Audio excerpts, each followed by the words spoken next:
Bienvenidos a otra clase cruda más. En el último tiempo eh, han pasado cosas bien interesantes en cuanto a lo musical y lo no musical. Pero como que todo confluye finalmente en la música y en este caso en la guitarra. Eso sí, han sido como tiempos como bien guitarrísticos, digamos. Eh, Hoy día me gustaría conversar acerca de algo que se relaciona con las etapas del aprendizaje según la programación neurolingüística y cómo eso también tiene mucho que ver con la, el aprendizaje de la música y de los instrumentos. Del instrumento, en este caso voy a hablar de la guitarra. Eh, Ha sido algo bastante reflexionado durante al menos el último mes, dado que he estado haciendo algunos viajes y nuevamente haciendo clases, masterclass y clínicas relacionados con la música, con la guitarra y también el desarrollo de personas. Y, y yo creo que hay una clave que tiene que ver con aquello que hacemos y que puede ser transversal a otras áreas de la vida. Es como esta línea que, que, mm, que une, que vincula estos tres puntos fundamentales del quehacer. El primero es a lo que llamo conciencia, ese sería el uno. Eh, Cuando uno se aproxima a cosas, voy a hablar específicamente de la guitarra, cuando uno se aproxima a asuntos como un instrumento, por ejemplo, la guitarra lo primero que hace es tomar conciencia, pues si yo no tomo conciencia, entonces no existe para mí. Y en la medida en que voy tomando conciencia y si logro tomar una buena conciencia de eso, viene el otro punto, que sería como el segundo paso. El segundo paso es el control. Es decir, de qué manera a partir de esta toma de conciencia puedo llegar a establecer un control sobre aquello que estoy haciendo. En este caso, por ejemplo, en un instrumento, eh, el segundo paso que me va a permitir eh, poder tomarlo como un vehículo de una expresión fluida, vamos a decir, es poder tomar control sobre lo que estoy haciendo. Eh, Esta es una etapa muy técnica. ¿De qué manera entonces yo puedo, una vez tomada conciencia plena de lo que estoy haciendo y de qué se trata aquello que estoy haciendo, en este caso, eh, es como el habitar aquello que estoy haciendo. Ejemplo, en este caso sería una guitarra. ¿Eh? ¿Cómo a partir de eso y de tomar plena conciencia puedo apuntar a tener control sobre lo que estoy haciendo? Lo que decía antes, es una etapa muy técnica, es como cómo voy incorporando, practicando todas aquellas cosas que me permiten controlar, gestionar a cabalidad, vamos a decir, aquello que estoy manejando. Por eso es tan importante el trabajo técnico. Ahora, no me voy a extender en eso, pero hay diferentes maneras de poder, a través de diferentes estrategias de trabajo, poder llegar a tener ese control. Pero si no tenemos control sobre algo, no podemos seguir avanzando. Pero eso no es todo, porque ahí eso no termina. La, la tercera etapa es llegar a tener autoridad sobre aquello que estoy haciendo. Eh, el control me permite, una vez establecida la conciencia, me permite eh, manejar aquello que estoy haciendo, pero todavía no es suficiente porque solamente cuando yo llego a incorporarlo de manera tal de que ni siquiera tenga que estar pensando en aquello que estoy haciendo, pero lo puedo ejecutar, es cuando comienzo a tener autoridad. Ese es el dominio completo de lo que hago. Y yo creo que en el caso de los instrumentistas es hacia donde apuntamos, ya sea en distintas áreas, ya sea en el área popular o en el área clásica.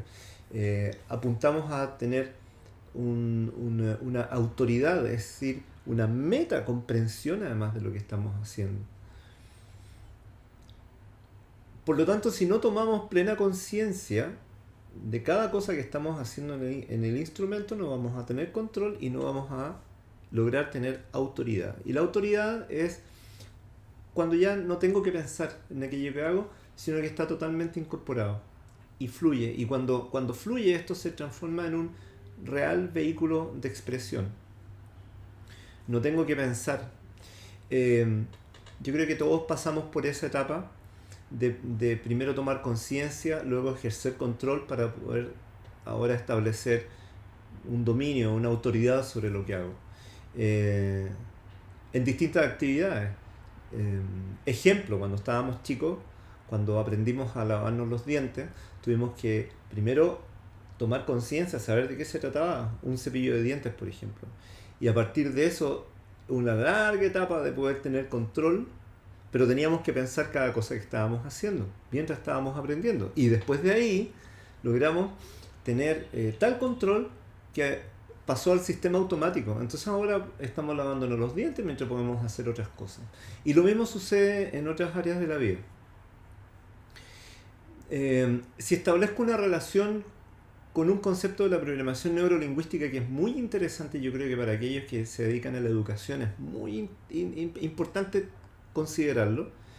El aprendizaje tiene 4 etapas. Creo que ya las he mencionado anteriormente, pero lo voy a volver a mencionar. Estas 4 etapas son la incompetencia inconsciente, la incompetencia consciente, la competencia consciente y la competencia inconsciente. ¿Cómo es que opera esto? Voy a usar el ejemplo típico del auto. La incompetencia inconsciente es, por ejemplo, no conozco un auto, vamos a suponer que vengo de otro planeta, nunca he visto un auto. No conozco un auto y como no lo conozco, porque soy inconsciente del auto, no tengo conciencia de él, entonces soy incompetente porque no lo puedo manejar. Esa es la primera etapa. Ese es el vacío. La segunda etapa, perdón, es la incompetencia consciente. Es decir, ya sé lo que es un auto. Ya lo conozco. Quizá incluso ya me subí al auto, pero soy incompetente porque no lo puedo manejar todavía. Empecé recién a aprender, pero aún no lo puedo manejar. La tercera etapa es la competencia consciente, porque practiqué tanto que ya puedo manejarlo, pero tengo que estar totalmente atento y consciente a todas y cada una de las variables, de las acciones, de las atenciones que requiere manejar un auto. Todavía no ha pasado al sistema automático, no lo he incorporado. Esa es la etapa, yo diría, más larga, el proceso en el cual uno está buscando llegar a aprender algo tan bien que pase a ser una especie de automatismo. Y la cuarta etapa es la competencia inconsciente, es decir, ya conozco lo que es el auto, ya soy competente porque lo puedo manejar, pero lo puedo manejar tan bien que ni siquiera necesito estar pensando en lo que hago. Es lo que sucede con toda clase de actividades, como por ejemplo conversar, en donde no tengo necesariamente que estar pensando todo el tiempo en lo que estoy haciendo, porque está tan bien aprendido y está tan pasado al sistema automático que fluye, surge en forma espontánea. A muchos nos ha pasado seguramente, no creo ser el único, que de pronto, de tantos años, por ejemplo, de manejar, partiste en un punto A y llegaste a un punto B, a lo mejor manejaste hasta muchos kilómetros y ni siquiera sabes cómo llegaste ahí. Y a veces venías absorto en otras cosas o incluso quizá en una conversación, pero hay una parte tuya que sabe que está alerta, que está muy alerta en lo que está haciendo, pero sin embargo va ejecutando esta acción en forma tan automática, tan inconsciente, porque está totalmente incorporada.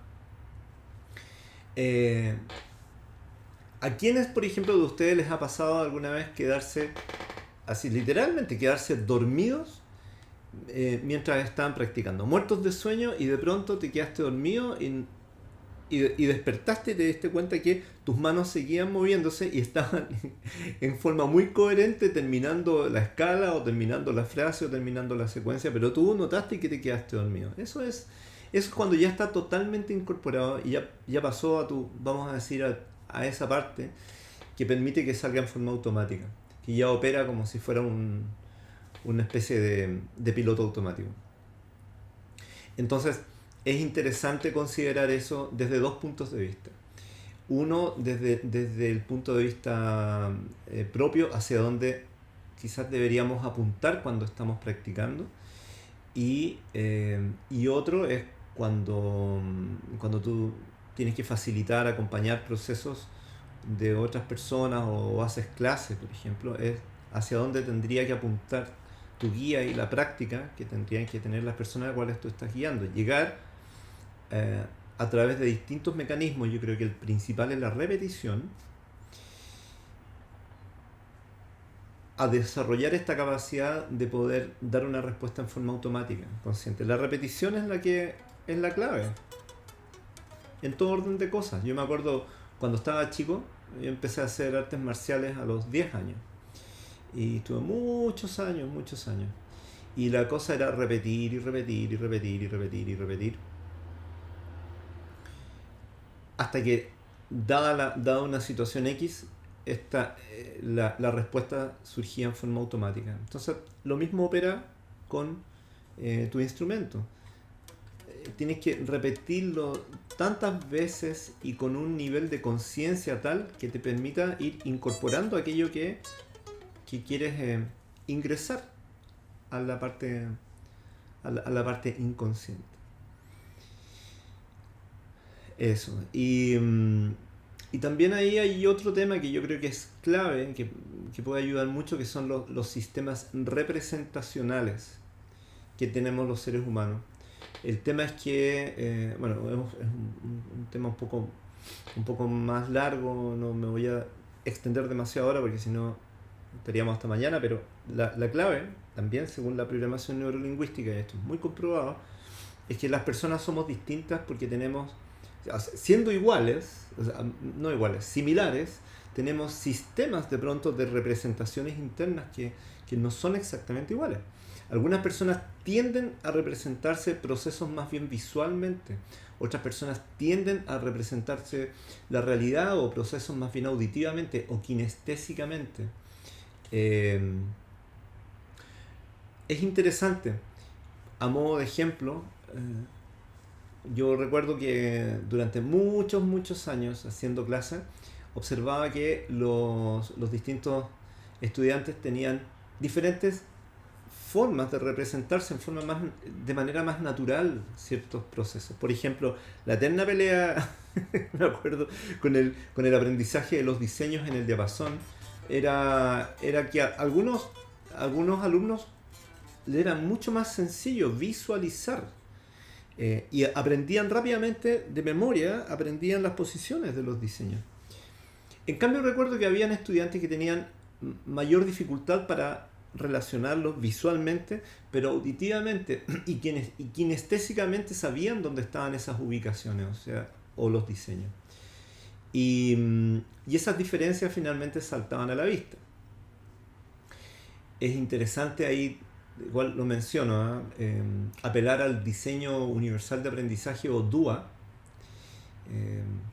para quienes tengan una noción o nunca hayan oído hablar de eso. Yo lo recomiendo, búsquenlo, googleenlo por favor. DUA, Diseño Universal de Aprendizaje, en donde uno lo que procura es entregar la información de manera estratégica y tal que permita que como que encaje de alguna forma para aquellas personas que tienen mayor tendencia visual o mayor tendencia auditiva o mayor tendencia kinestésica, por ejemplo. El tema es ese. Entonces, ¿de qué manera también uno se detecta a sí mismo? ¿Cuáles son aquellas formas que te son más fáciles o son más naturales para aprender? Y si ocurre que tú haces clase también, ir detectando cuáles son las formas que les son más fáciles para aprender a las personas que tú estás guiando.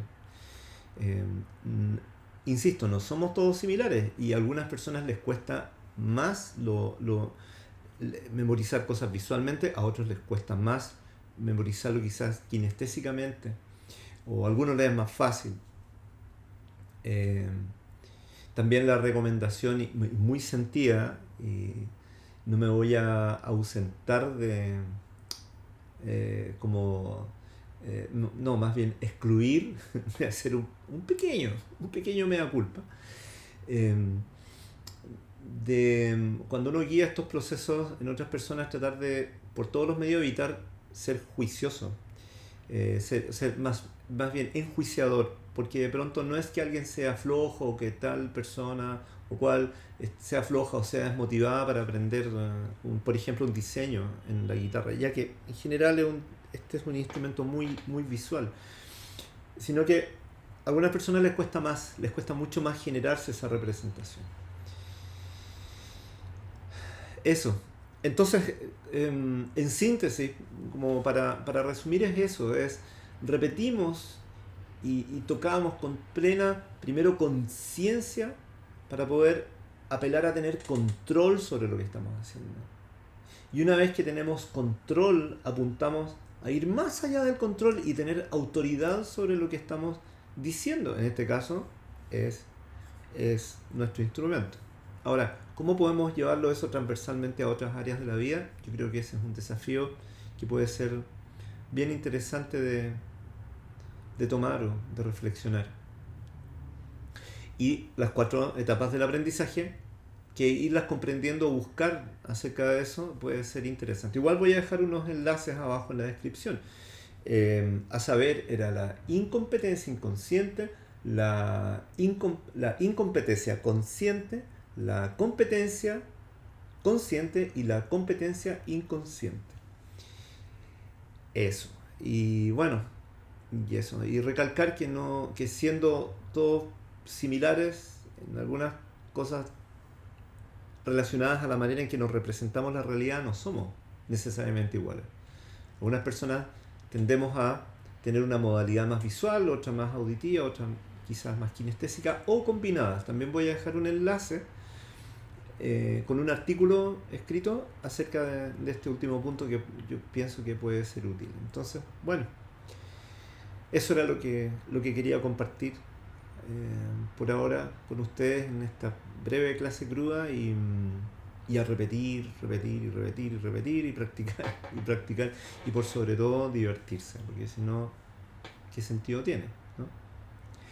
Eso, un abrazo grande, muy grande y que estén bien. Chau.